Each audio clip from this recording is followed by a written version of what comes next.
Hello and welcome to the Being Human Podcast. I'm your host, Dr. Greg Bottaro, and Happy New Year. Here we go, kicking off a new year, 2026, coming in strong.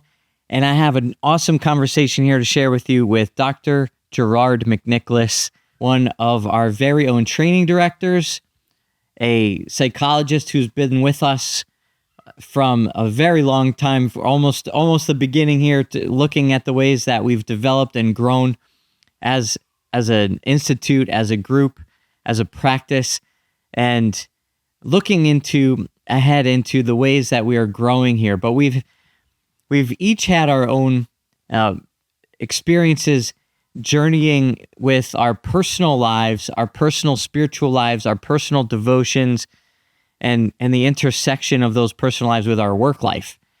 And so it's always a really interesting thing when you get to talk about our vocation. And if you have the blessing of your work being so explicitly outwardly related to your growth and your spiritual life. Obviously, everybody's job should be part of their growth in their spiritual life, whether it's in the home or in the workplace or wherever it is, or both. But sometimes we get to actually bring together the work that we do to earn an income and provide for our families with the faith and with our spiritual lives and our journey of growing closer to God. So Dr. Gerard and I get to unpack that a little bit here, specifically talking about devotion to the Holy Family, as we have obviously the Feast of the Holy Family, but looking at the bigger picture of devotion to Our Lady, devotion to St. Joseph, and the relationships that form with the communion of saints and how important it is. So we could take the psychology of relationship, understanding relational dynamics, but do we really think enough about what that means for the saints and the way that our psychology is involved, our interpersonal dynamics are involved with real people? The saints are real people, and they're really actually in our lives. They're not just inspirations. They're not just holy cards. They're not just stories. They're people. So how can we actually go deeper in our faith by understanding better the psychology of relationship as it relates to these saints? I hope that this episode blesses you. Please keep us in your prayers as you are in ours. I spent the last 10 years learning how to help people using the best techniques available in psychology integrated with the Catholic faith. Now we've figured out that there's a better way to help people than just slapping a Catholic label on the same secular model of therapy you find anywhere else. The real question is, how will we make this shift to a new model of truly Catholic accompaniment, keeping the psychological sciences in mind while opening up to a more human and more effective approach? This podcast is here to give you the answer. Join me and follow along as I take you behind the scenes of what this new model looks like, using recorded audio from sessions working with my team, with colleagues, and even directly with clients. My name is Dr. Greg Bottaro, and I want to welcome you to the Being Human podcast.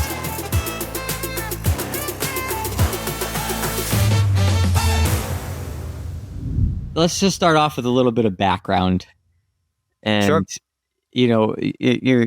People can find you in the history and the content of the Being Human podcast if you go search deep into the annals. But I think way it's back. been a while, right? How long has it been? It has 3 or 4 years, I'm guessing.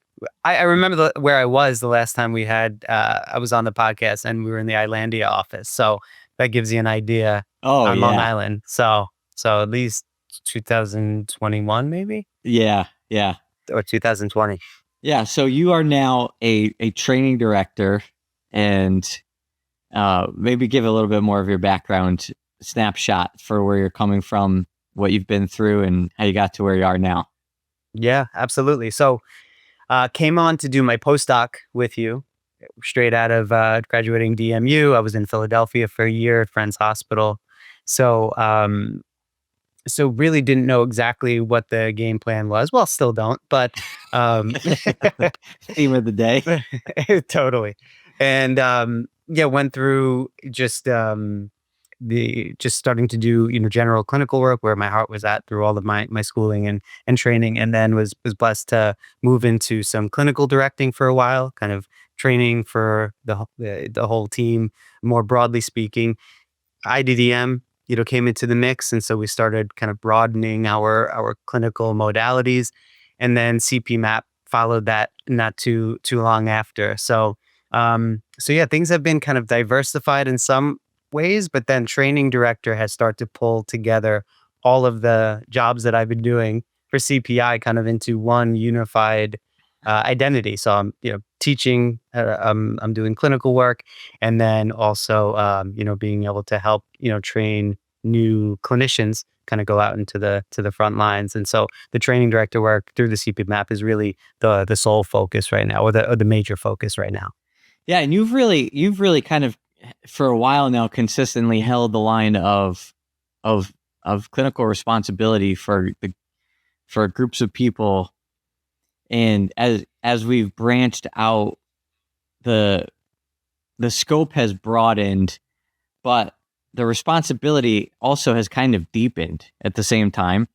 And I was just thinking about how before that happened, you were our last clinical director for a smaller operation, but still had a lot of deep responsibility in terms of just clinical responsibility. The ultimate kind of the buck stops here, and holding space for like what is forming our clinicians moving forward. What are the sort of areas that we need improvement? Yeah, those kinds of issues. That's a lot of responsibility. yeah. And you've held a lot of responsibility on your shoulders for a long time. Yeah, the clinical, it's easy to put it all into a clinical box. It's like, well, I do clinical work, so I can hold clinical responsibility. But then when you realize, which we all do, that it's not just holding clinical responsibility, you're actually holding people and They're their people. hearts and interior lives and stories. You start to realize, like, wow, like, there's a depth to that, and there's a weight to that. And the more unique our frame has gotten, especially through CPMAP, where we're walking with individuals, we're teaching individuals, we're in a certain sense evaluating, how others are doing in their formation. There's such an important nuance and sensitivity and care to being able to love people, care for people, and guide people in many different ways. And so I would say, more than just any given role, I think just the awareness that we really are trying to um, journey with people in a pretty profound way in helping to cultivate their vocation, which is not just about their psychological health, but it's about helping them to be faithful to what God is doing in their life. So I will say there's heft to that, there's weight to that, but there's also this beautiful reality that we are more and more gearing ourselves to be a team together and to be relying on one another and to having a real sense of community. So it's like as it gets heavier, our teamwork tends to strengthen, which is really nice. Yeah, and it's not necessarily the cleanest, easiest, like, sort of put together trajectory. It's not necessarily a tidied up narrative of development Oh no, process. haven't noticed. The way you just summarized that, I was like, I feel like there's been moments when I didn't think it was that well put together for myself. Yeah. How about for you? Do you like where? Yeah, I guess where has that been difficult? Where has that bled over? Yeah, Or where does that interact with personal life and home life, and how do you keep all those things kind of ordered? Yeah, maybe talk a little bit about that. 100%. Maybe it's a well-worn analogy at this point, but it does resonate with me personally because I grew up, my mom used to sit when all of us, 6 of us, I don't know how she ever had time for this, but she did needle points, and they were, just little houses or Irish cottages, whatever wound up on the wall. And we always got a kick out of turning the needle point over because it was just a mess on the background. It was just this Oh yeah. strewn, color, and it didn't make any sense to us. And we, it would just be baffling that we could turn it over and we'd see this, beautiful patterning or whatever was being created. And so that's I think a really helpful clinical image. I think it's a really helpful theological image at times.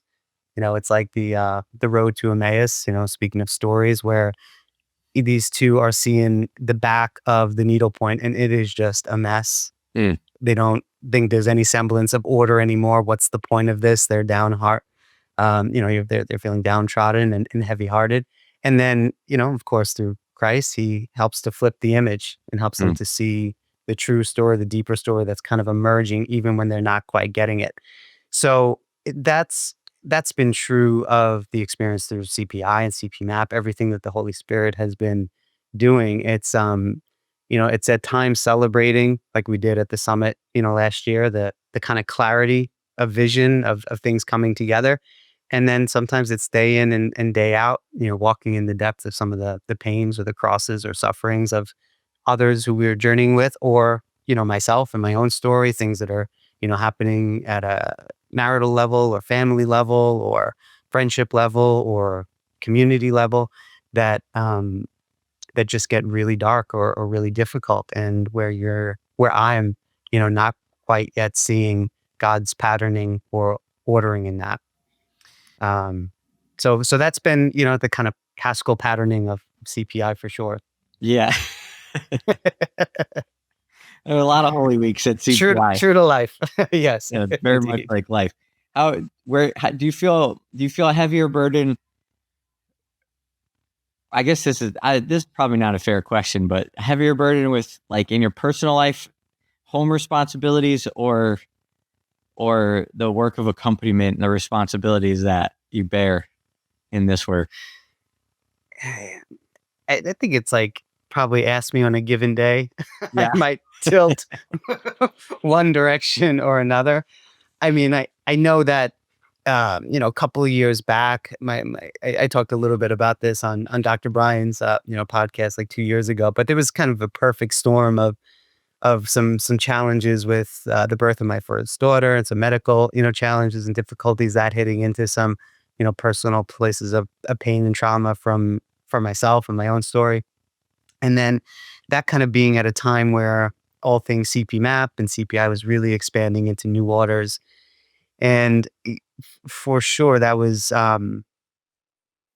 a heaviness that helped, well, that revealed to me, some of the deeper vulnerabilities that I was carrying, but it also helped me to see that beauty of starting to open up, talk about where I'm at, to rely on the support of friendship, to rely on the support of counsel, to rely on the support of my own accompaniment. And so I think I don't know if this makes sense to you, but I think that God works in a way where it, and maybe it's because we're trained in this way of thinking, but I tend to not feel too much stress or pressure or heaviness in one part of my life without God really helping me to understand how this is kind of about the whole at the Eh, same time. So if I'm suffering in, or challenged in relationship in one particular context, I'm going to see something of a resemblance of that patterning in other places of my life, which can be challenging, but also really hopeful when you realize that you can kind of zone in and start to generalize some of the grace into other spaces as well. Yeah, it's interesting. There's also ways in which it's like, if you feel a little bit more shored up in one domain, and then Yes. you make the connection between different domains, then the one that is actually struggling, it's almost like bringing hope into that struggle domain. It's Yes. like, well, if Yes. things are actually going on, if things are actually going okay, and let's just, like, simple binary, like home or work. So it's like, things are going okay at home, like, things will get better at work. It's going to be okay. I've been through messes Yes. at home and it got okay, and it's going to be okay at work too, or vice versa. Yes. If things are struggling at home, and then you're like, but I see this pattern, and it's related to these things that happen at work, and actually that resolved. So now this thing going A on at hundred home, percent. actually, I can have some hope, Yes. some lightness enters in, or some consolation. Yes. Yeah, it reminds me of sitting in a philosophy class at Francis Bean University, my undergrad. I don't think maybe we've talked about Dr. James Harold. I don't know Oh yeah. if you had him. Uh, and I just have so many fond memories of those classes, but I'll never forget the very class where he taught the theme of value transference through von Hildebrand's model, very much about this, that if you can even glean the smallest insight into a value in one sphere of life, that it has kind of like a trickle down effect, that it will start breaking into other spaces. And so I've always loved that image, and I trust it. I think it is true to life and true to the way that God's grace works. Yeah, Dr. Harold was so fun. It's such He was such a great example of a philosophy professor. He's like such a good amazing. total stereotype of a philosophy professor. Just to give him credit, I mean, briefly here, he went out on a limb and he taught the first philosophy of psychology class at Franciscan University, which is really really? cool. Yeah, which I was a part of, and then I don't know where things are at still, but that was a big part of like the one of the many seeds of God planting a vocation of everything that followed for me after that. Wow, that's awesome. Yeah, I did not know that. I don't even remember a philosophy of psychology. I'm sure there was. I'm sure I took one. I'm sure I have a mental health degree, so Yeah, I'm sure I had that for the major, but I don't remember him teaching that. I just remember him teaching value or value theory, and sure. and just using the example of wine and how like there's the objective good of a better wine than a bad wine, and that you have to Yeah, let your subjective. It has to become subjectively satisfying to match the satisfying. objective good. And he's like, some Yes. wine is just bad. It's like, that's not many people are like, is that really true? But you just like made it so adamant that was true. It's some wine is just Uh, bad. Wonderful. He's great. He was also really easy to argue with. I remember a paper I wrote once, and I don't remember the word that the story is not going to be as good because I don't remember the word that I used, but it was like a different version of a word that could have been seen in different ways, but he was looking for the correct word, and I used like a substitute word. And at first he marked it wrong. And then I walked back up there and I was like, couldn't this word also mean that? And he looked at it and he goes, sure, that's fine. But he just changed the whole grade. Like that was a lot easier than I anticipated. Not a rigid man. Not a rigid man, and it didn't require a philosophical debate to change the grade. It was just very simple. You get the heart of it. Yeah. Well, so we bear this burden and these responsibilities, but we're not alone. And I think that's really what I wanted to talk about today. You already mentioned it actually, how much we need each other. And, when you went through some particular challenges, you opened up to relying on friendship and, the relationships that we have here at CatholicPsych. And beyond that, though, around this time of the year, thinking about the Holy Family, and especially with this trend, this devotion of consecration and consecration to Our Lady, consecration to Saint Joseph. And there's a really beautiful trend and a devotion in the church to enter into relationship with the Holy Family. Obviously, relationship with Christ is first and foremost, but it's not just like have a relationship with God and then it becomes this like really kind of stark, almost colorless, kind of static thing. There's different dimensions of Christ, his sacred heart, his precious blood. You have a devotion to the wounds of Christ. There are saints that had devotions to like particular wounds. Who is that? There was a saint who had a devotion just to the wound on Christ's shoulder. On the shoulder. Yeah, I remember that. I'm not remembering who the saint is, but I thought you might be sharing that. I didn't even think about that. It just popped into my mind. It was like Saint Gemma Galgani, or it was somebody kind of. It was like a random connection to this devotion to the wound of the shoulder of Christ. Yes. But anyway, I just thought that was so fascinating. It's like, where do you come up? It's like, a devotion to the wound of like the left toe or something. It's like seemingly random, right? But it adds color, it adds flavor, it adds dimension, it adds like something that's unique to our humanity, and specifically through the consecration in the Holy Family to different, to whether to Our Lady or to Saint Joseph, How has that played a role in your own journey here, and how much have you relied on that? Yeah.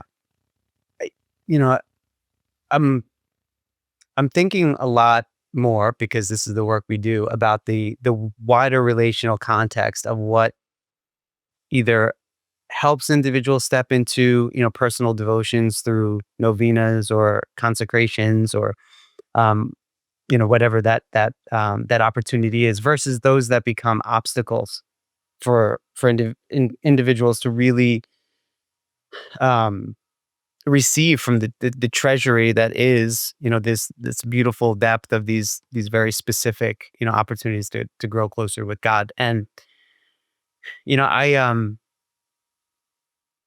I do think that, for me, I've come to see more and more that I can actually understand the invitation into, say, consecration to Mary, to Joseph, to the Sacred Heart of Jesus, without understanding that God is simultaneously working around other, maybe relational wounds or hangups in my life, to invite me into that particular charism or that specific devotion. So in other words, like, I remember you talked about the word trends, and I don't know if you've ever kind of felt like this in the culture of sometimes the Catholic way, is that sometimes a lot of people are kind of doing the same trend or doing the same devotion. Yeah. And I used to get really internally tangled up with that, because I think what it was that I saw the beauty of it exteriorly, but I just felt an interior resistance to it. Like at Franciscan University, for example, there used to be these trends of devotions. Now we see, like, the Hallow app, and in different places where everyone's doing it. But I think what it misses, for me at least, is that um, is that I think God really does pursue each one of us to clear out the space of readiness to actually enter into a particular more deep or meaningful or corrective experience, especially with His Holy Family. So, for example, it didn't make sense for me to do a devotion as fully or freely, say, to Saint Joseph 10 years ago as it did for me to do 2 years ago when I became a dad for the first time. Yeah. Oh, yeah. So are you saying that sometimes these devotional trends can be obstacles because we're not ready for it yet? I think so. I think it's for sure. And I think for many different reasons, I think there could be a lot of pressure to take on a devotion before there is not only a spiritual readiness, but also absolutely a psychological readiness. Yeah, this is so fascinating. Because I was just this morning, I was praying with this, and I was thinking about, I was actually thinking about the Catholic Mindfulness Virtual Retreat, and we're Hmm. going to rebrand it as Presence. Because Mm. we're going to stop using the word mindfulness. All right. But so the Presence Retreat. And so I was thinking about how much I would love for parishes to have access to it, to start using it, to get people, and we give it away for free. So it's not even about selling it. I just see the fruit of peace that people experience when they go through the 8 weeks. And I was Hmm. like, like, what is it going to take? And, kind of inviting, it's one of those things, you don't know if God's giving me the grace or if I'm asking for something. It's like grace always initiates something, even the question to Yeah. ask for more grace. Hmm. And so then you're like, but I found myself saying, Lord, help me understand how to spread this further. Like, is this really what you want? And then help me understand how to do it. And it crossed my mind that everything has become so influencer based and so trend based on another level. And then it started that was when my thought process was like, if we really want to make an impact or want to spread this or whatever, we have to get on Hallow, or we have to be the next trend. And it's like the Alpha program is in all these parishes across the country, or Yeah. all these things. And it's like, but it's really interesting because I also felt like we don't need to do that, and we're affecting and impacting a lot of people as it is. And I kind of didn't think about how, like, trends have always been there, and you go back to an environment like Steubenville, and that certainly there were plenty of trends there. Yeah. before social media, and it really is client specificity from the Holy Spirit. Mm-hmm. It's like God knows what you need at this time in your life, and he's going to allow it to come up, and you're going to be inspired. Yes. But there was a part of me that kind of grieved the time when you might just go into the library, pick out a book, and end up with a random devotion to a random saint who had a random devotion to a random wound of Christ. And like nobody else knows what the heck you're talking about. There's no hashtags and there are no followers. Yes. But it changes your life. It's true. This is true. Yeah, that's boy, that's like a tough nuance for me to like even parse out, because there is such a compassion for those with scrupulous kind of dispositions who sometimes are tragically repeating a kind of chaotic searching for relational connection in a kind of haphazard way, like like Bible roulette, just kind of open to any page in the Bible, and that's what God wants to speak to you today. It's like that. I there's a part of my story where I love that, because I've been on the other side, thank God, of what are miraculous interventions, and just obviously free gifts of grace, undeserved and kind of just to the point. And then I also know that at times what we're really missing is not like the devotion we should do, hence like a tyranny of the shoulds that can start really tormenting us, but rather what we're being invited into relationally. So it really, I think it's a both end, to appreciate, because wasn't it St. Francis who opened up his Bible 3 times, to these perfectly, anointed, lines. And so I think there is something to honor here and appreciate. Yeah, Francis is a great example for a lot of this, because there would be trends that start even within the friars, but then he'd come in and like blow up everybody's trend as well, and it's like keep people on their toes. It's not in our faith. It's not a cult, and it's not about uniformity in all the ways that we look and sound, and but you have to hold space too, because there's a lot of grace that flows through these things, and a lot of conversions and deepening of conversions that happen. I was just thinking of the recent one that crossed my mind is the what is it called? The surrender. Is it the surrender novena? That is that the one that's more recently? I think popular? So.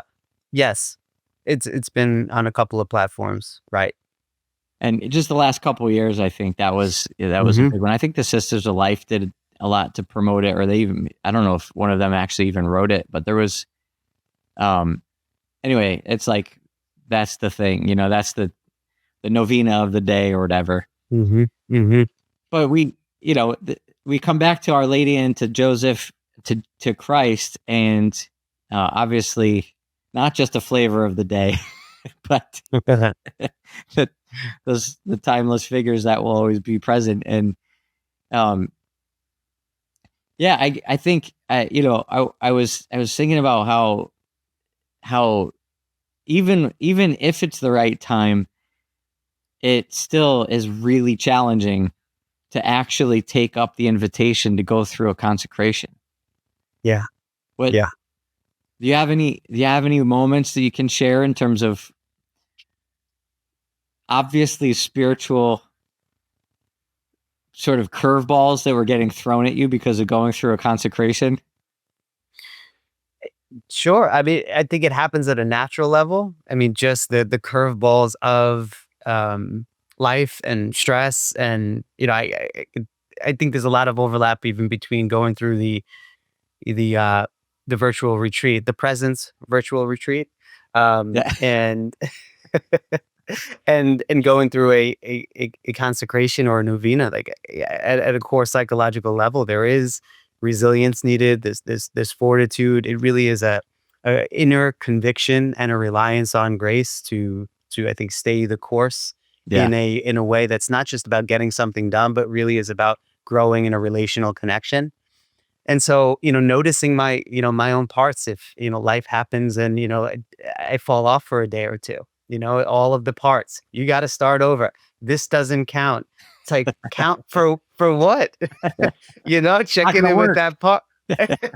Exactly. Is there, a part of me who I'm learning through the experience, still believes that this is performative, that I'm going to earn.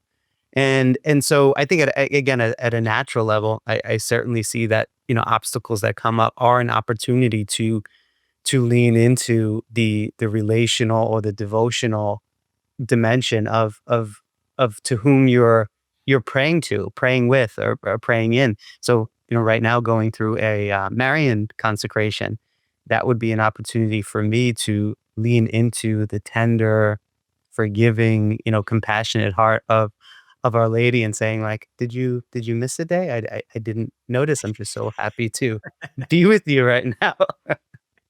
And I'm still going to be showing you things on the day that you missed. Exactly. Right. Yeah. Yeah. Don't get it mixed up. My wife and I have done consecration together, the De Montfort consecration, a couple of times. And man, there's stuff that comes up out of nowhere. I mean, I think some of the like weirdest and deepest fights that we've had come up, during those times when you're like, it's like almost so obvious. And then it's either, maybe it's a spiritual attack or a temptation away from something that, Our Lady is like drawing us into through this experience. But then there's a moment where, and this has happened to me at least a dozen times in my life, during these consecrations, where you just have this moment and it's like another grace that comes in of insight. And it's like, oh, I see what you're doing there. Okay. And then all of a sudden, like, there's a consolation that allows a bearing with the kind of difficulty. I've just seen that happen over and over again. It's really weird. 100%. I think that, apart from like sometimes the big and the obvious ways that the devil shows his hand, I think most times, at least for me, it's been in the choppy waters of desolation, and in emotional things getting brought up, and especially in the spaces where disconnection between myself and others, start to creep in through misunderstanding, through conflict, through impatience.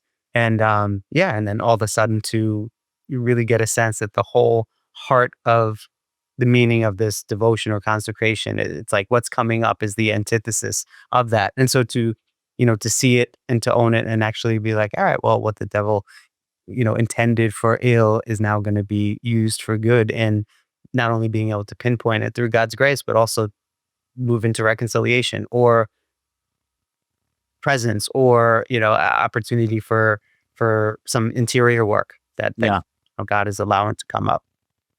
Yeah. I feel like there's, as you get more practice and you experience these things longer, and you develop some maturity in the spiritual life, then you almost come to anticipate it.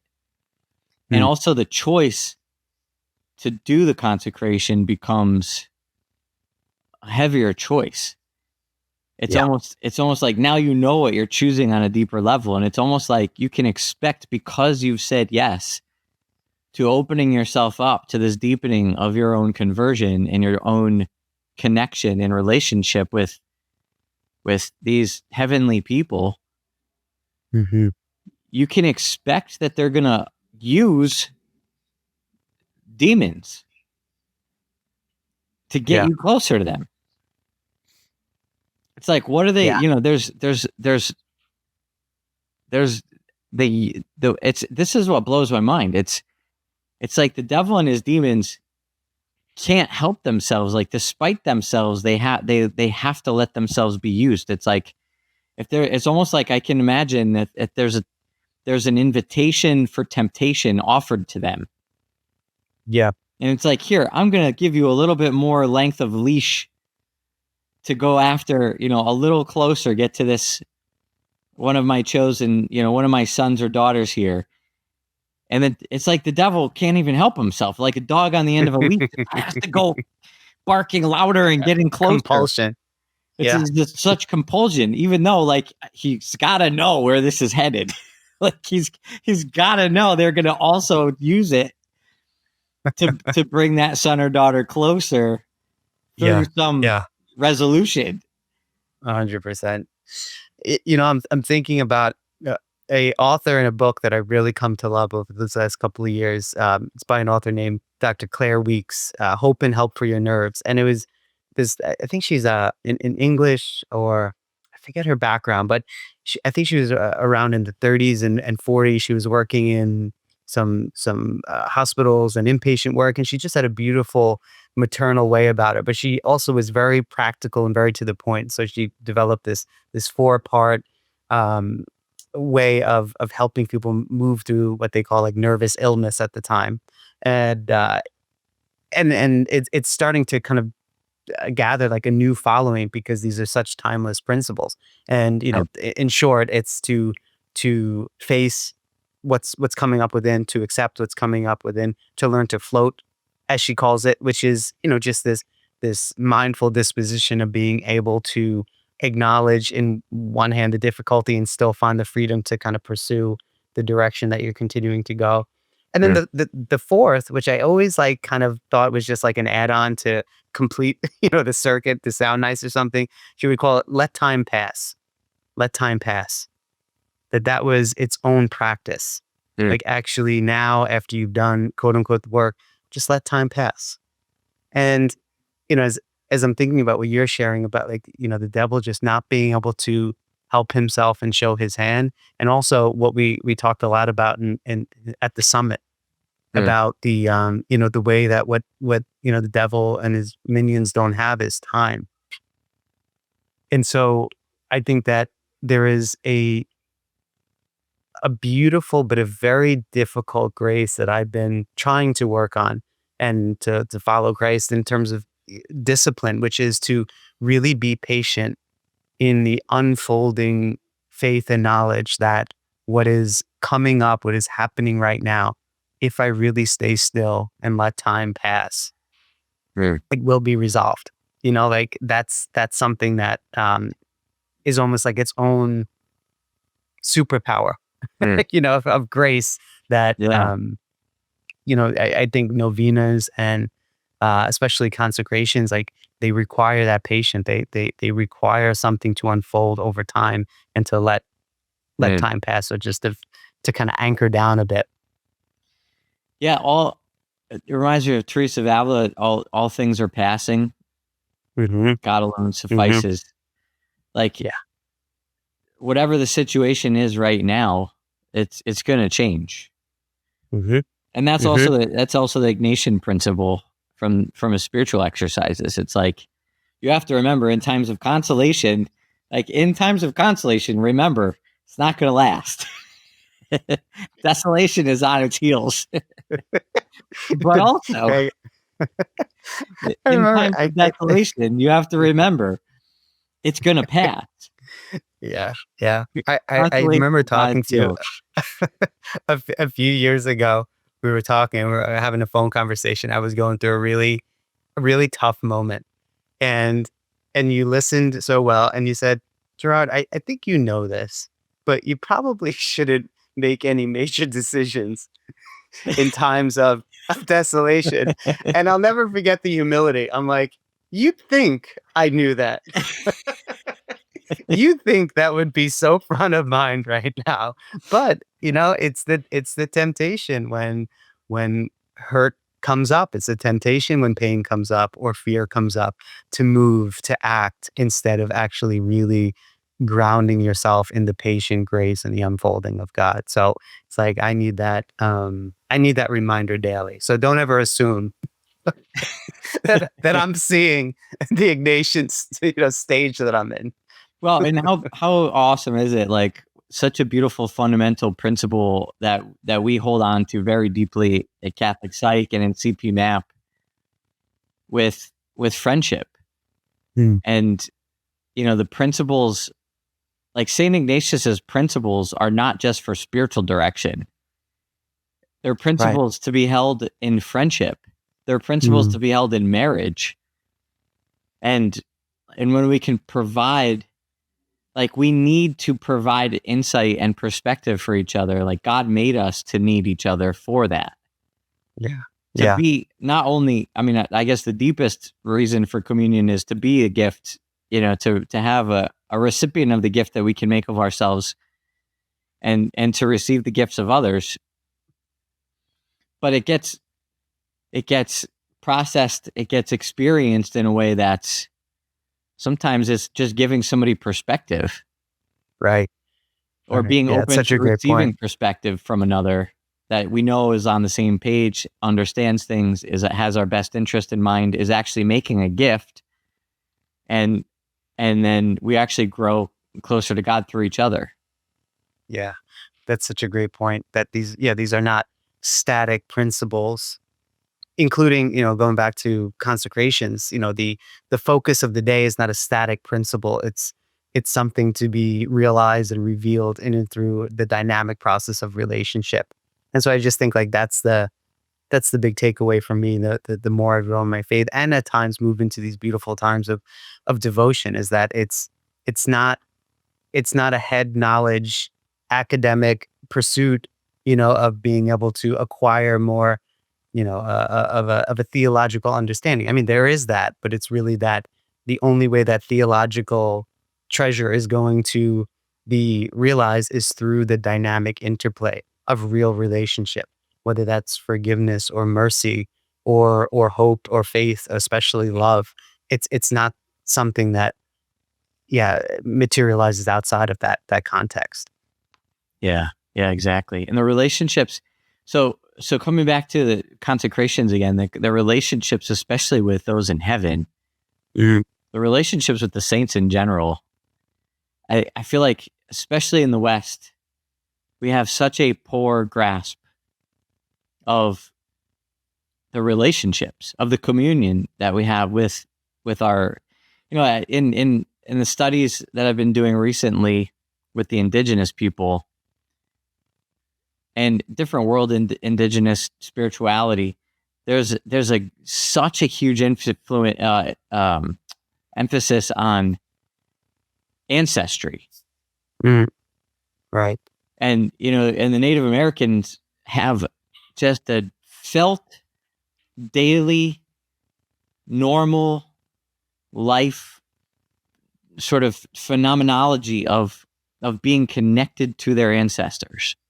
Mm.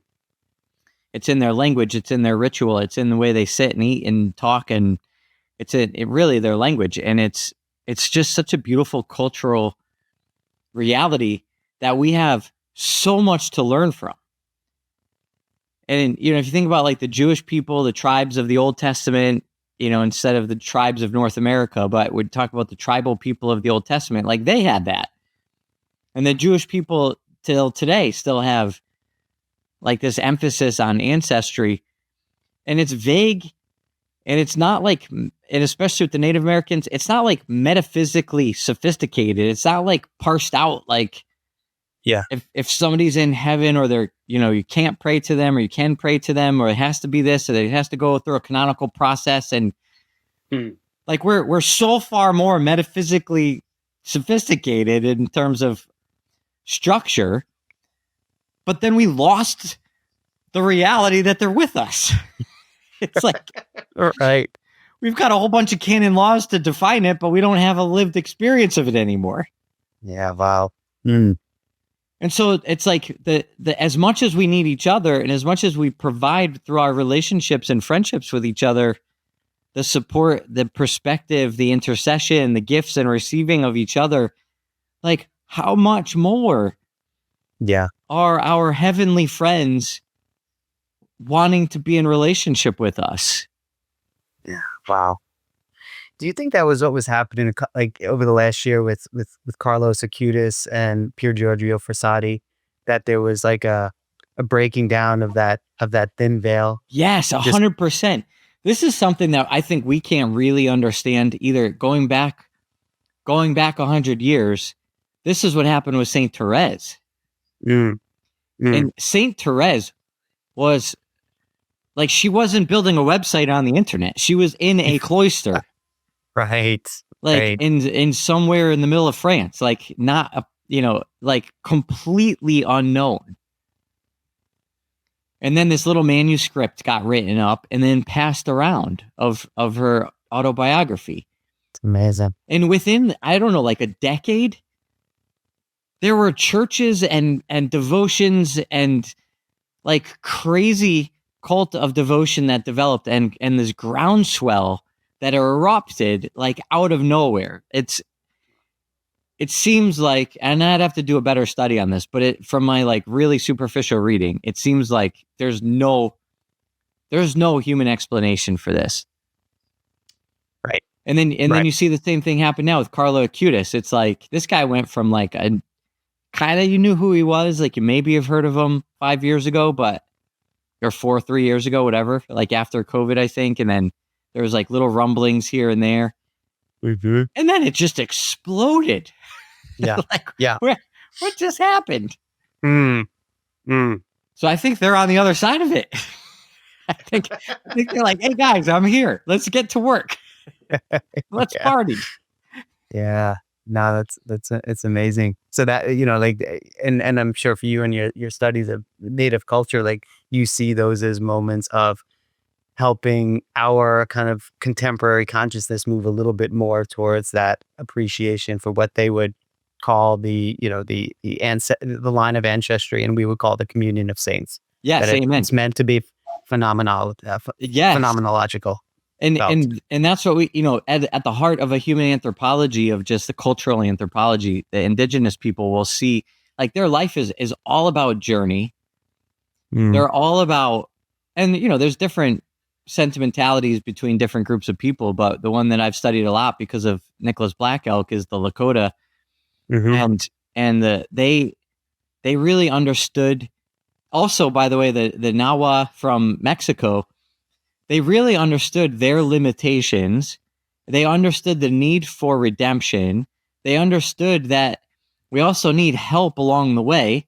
And so when you have this journey towards perfection, and then the ancestors were guides and they were support.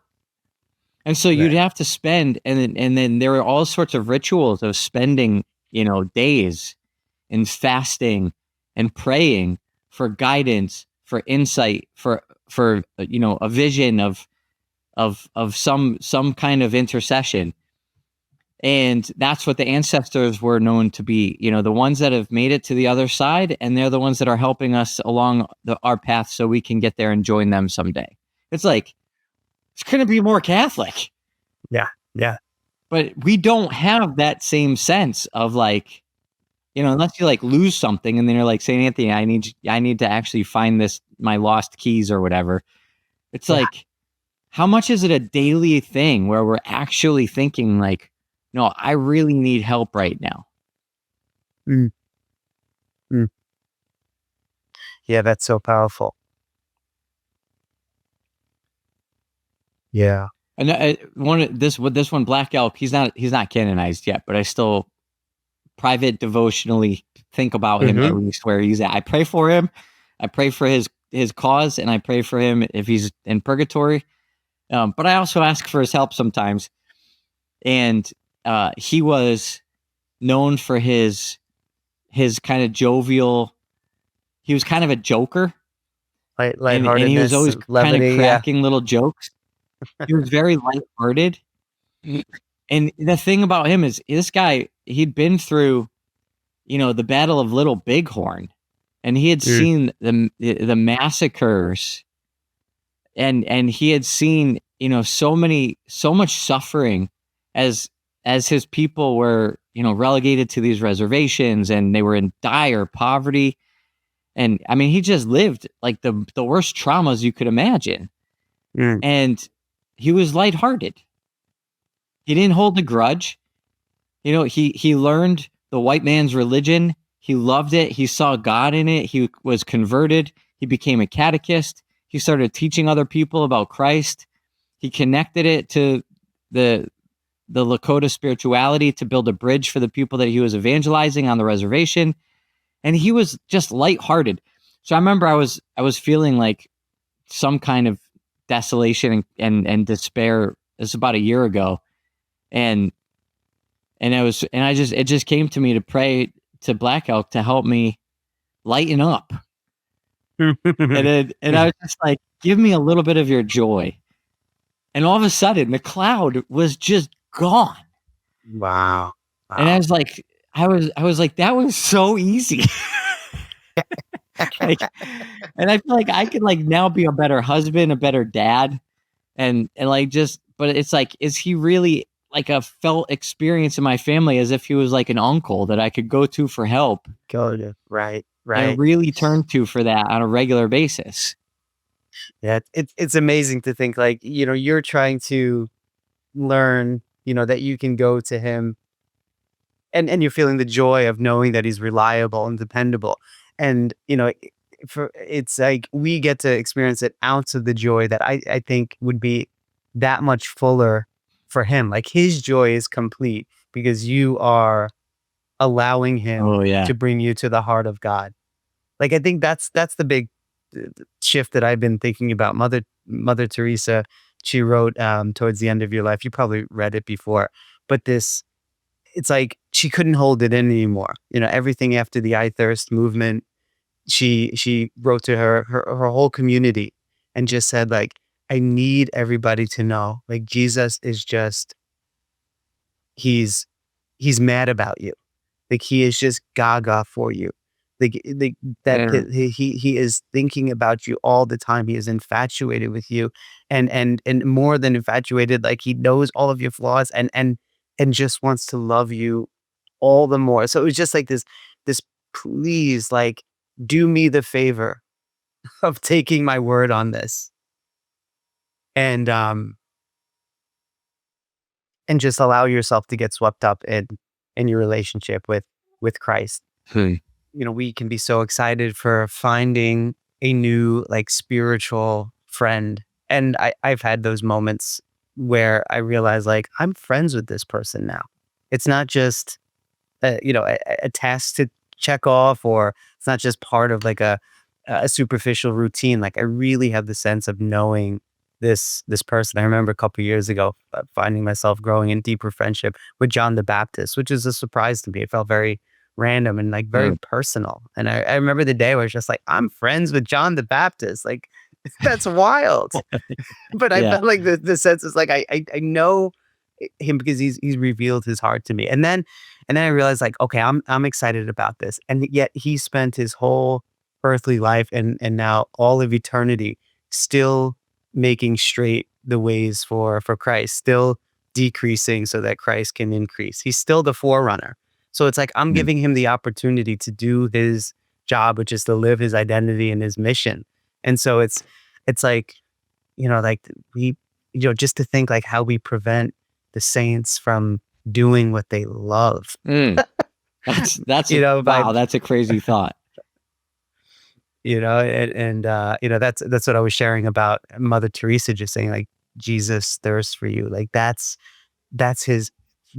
what he wants more than anything else, is to just have you close to him. And so do me the favor of getting close to him, because that's the part of my vocation that I've said yes to, is helping, people come to know the heart of Jesus in that way. That's so fascinating. I was just struck me again about Black Elk, like how if you want to get really close and have a special friend who's a saint, find somebody who's like really ignored and is like nobody's doing their job. And it's like Black Elk's whole mission was building a bridge between the Catholic faith and the Lakota people.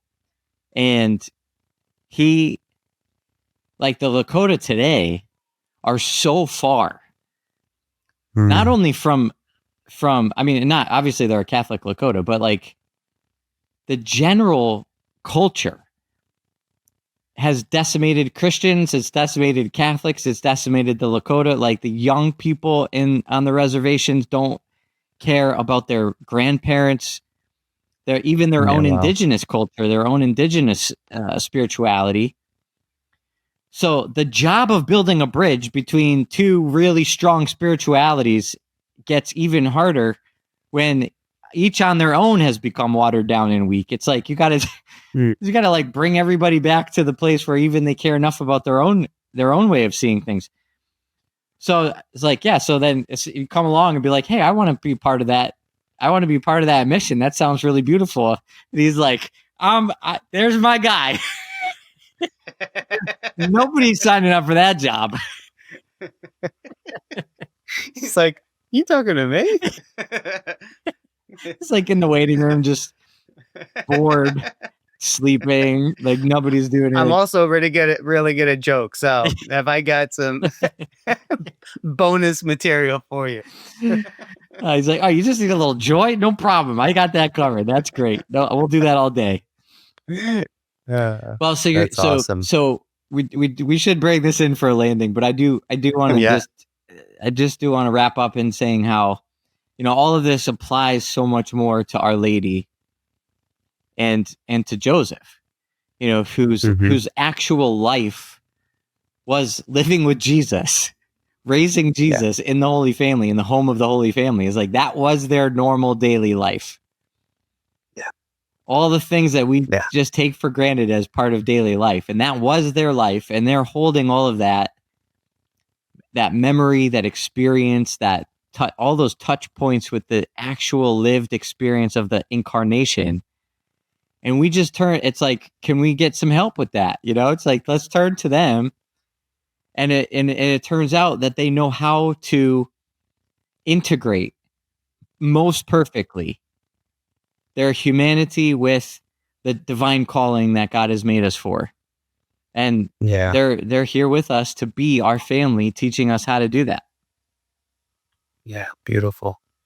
Yeah, it's like it's so below, so above, or as below, so above. And Mary, like, do what he tells you. Like, Mary was continually pointing to Christ in everything, and so that in this incredibly more infinite and profound way, that's what she's doing in the lives of each of us who say yes to allowing her, to journey with us, to walk with us, still pointing us and kind of almost pushing us into, the side of Christ, into his heart, which we see beautifully displayed in the San Damiano cross. I don't know if you've ever seen that, Mary, like, kind of shoving John into the side of Christ. And, so it's like, that's what she was doing. Her whole life was to draw people to her son. And it's just a beautiful gift in her maternal way to know that that's what she's still doing. That's prerogative number one. Yeah, it's so beautiful. It's so good. And St. Joseph, of course, I think we have an ongoing need to deepen a devotion and understanding of his presence. Joseph as not only the terror of demons, but the protector of the church. And especially in the world that is so broken in its sense of fatherhood, in its sense of masculinity, and its a understanding of the beauty and goodness of fatherhood. I think Joseph really needs to be invited on a deeper level, and so that's why we have the consecration that Jen Settle and I wrote on the consecration to Jesus through Saint Joseph, but we really do get into the whole Holy Family. Looking at the ways in which Our Lady is part of our deepened devotion and our devotional life with Christ, the marriage between Mary and Joseph as being really informative and transformative. And it's the foundation that we all need as we are all baptized and transformed in Christ. So we get into these psychological dimensions. It's not the consecration by Father Calloway, which is good, but people sometimes get confused. People wrote reviews on my book on Amazon for Father Calloway's book, which I don't mind because it was a 5-star review, but just make sure you know which one you're looking at, because there is the CatholicPsych version of a consecration, which is much more psychological than Father Calloway's, but it's specifically called the consecration to Jesus through Saint Joseph. And of course, Father Don's is great as well. But anyway, these are the kinds of things we're looking at here. And I think that the more we open up our humanity to these spiritual realities, become more integrated, it just makes it easier on both fronts. It's like being holy becomes possible, being happy becomes possible. We realize that they're one and the same actually, and we're going to have bad days, but we're on the right track. Yeah. That's family for sure, is inviting that in. That's part of the course. Amen. Well, thanks, Dr. Gerard.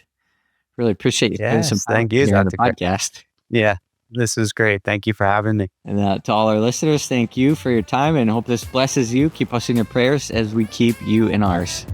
Thanks for listening to the Being Human podcast. If you've enjoyed this episode and want to help us spread the word and hear more, please head over to iTunes, leave us a review, and subscribe, as it really helps us to get our content out to more people. Be sure to listen next time as I take you deeper into what it means to be human. If you want more free content and information about what we do at the Catholic Psych Institute, head on over to CatholicPsych.com. God bless you.